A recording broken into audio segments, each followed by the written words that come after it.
大家好，我是白花树娃娃，欢迎收看娃娃拇指琴初级教程第4课。今天这堂课我们要来学习怎样调音。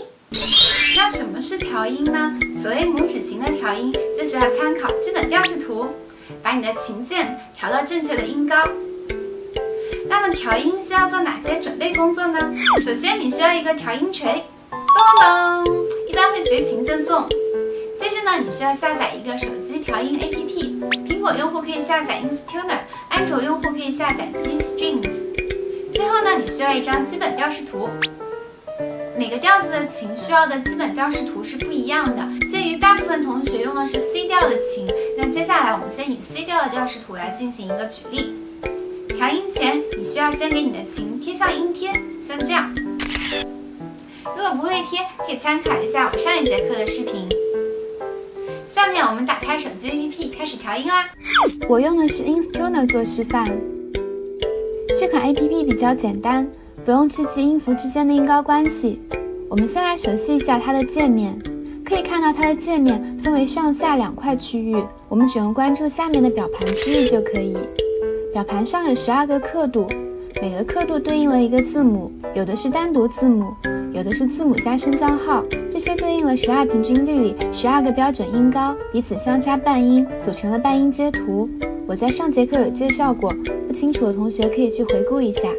表盘上还有一根指针，我们刚打开 APP 的时候，指针指向的是 C， 当我们按响琴键，指针就会跳到当前音高所在的位置。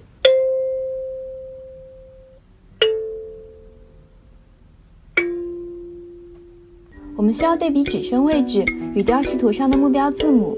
如果指针指向目标字母的顺时针方向，说明当前音高偏高，我们需要用调音锤敲打琴键顶部。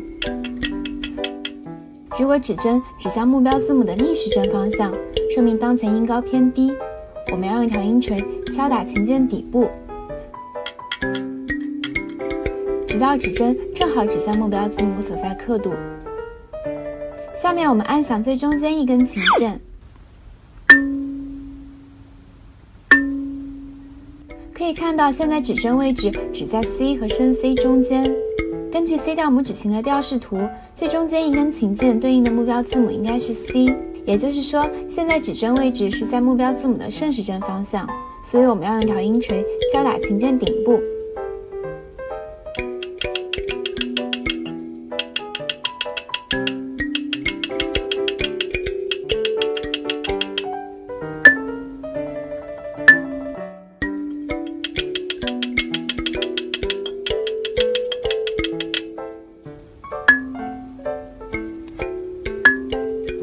好啦，我们可以看到现在指针已经指向目标字母 C， 并且屏幕上方变成了绿色，说明我们已经调整啦。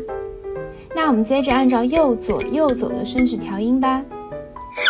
如果你的琴是其他调子，只需要更换调式图就可以。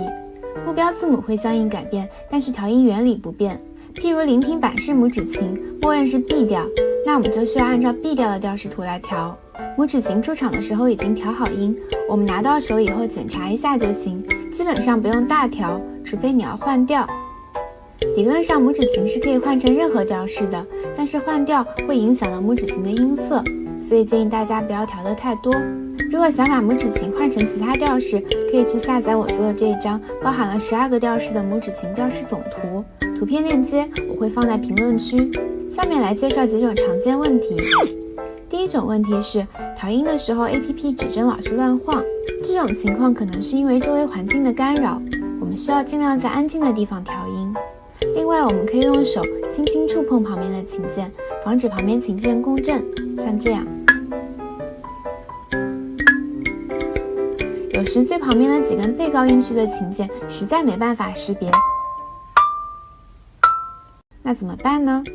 我们可以先把中音区的琴键调好，然后同时按响标有相同数字的中音区琴键以及背高音区琴键，用耳朵进行对比。如果你发现2个音听上去非常和谐，就代表调整了。这节课就上到这里啦，下节课我们终于要开始学习怎样演奏拇指琴啦，是不是有点小激动呢？如果大家有问题，可以在各大平台搜索白花树娃娃，找到我给我留言。我们下节课见喽，拜拜。